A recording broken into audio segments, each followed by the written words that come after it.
یہ برحق کی سنتوں کو زندہ کریں گے، اور اس یقین کے ساتھ سنتوں کو زندہ کرنا چاہیے کہ آقا نے فرمایا ہے کہ امت کے فساد کے زمانے میں اگر کوئی شخص میری ایک سنت کو زندہ کرے گا تو اسے 100 شہید کا بدلہ ملے گا۔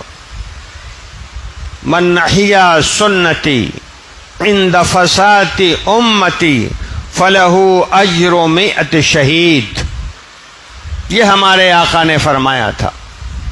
اور ہمارا حال یہ کہ ہم خود اپنے ہاتھ اور اپنے پیر اور اپنے طور طریقے سے فساد کو ابھار رہے ہیں۔ حالات کیوں نہیں بگڑیں گے؟ کیوں نہیں بگڑیں گے؟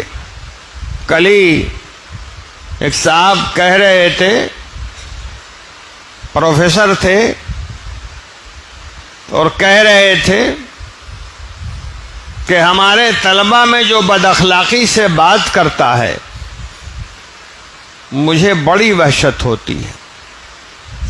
تو میں نے ایک بات ان سے پوچھی، آپ یہ بتائیے کہ جتنے بد اخلاق کی لسٹ ہے آپ کے پاس، اس میں کوئی بھی ایسا ہے جو ایمان والا نہ ہو؟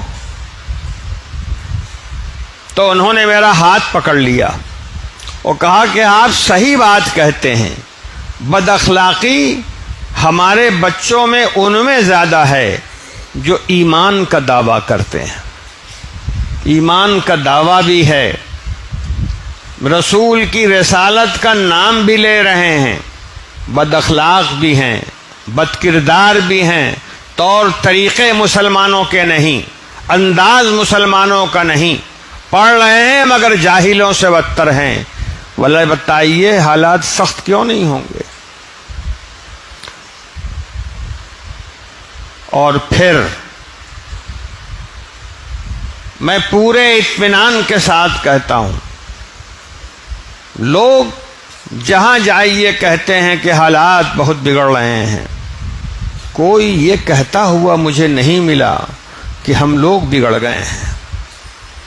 صحیح بات یہ ہے کہ ہم لوگ بگڑ گئے ہیں، اور ہمارے اعمالنا عمالنا، ہمارے اعمال اللہ تعالیٰ نے سر پر ظالموں کو بیٹھا رکھا ہے۔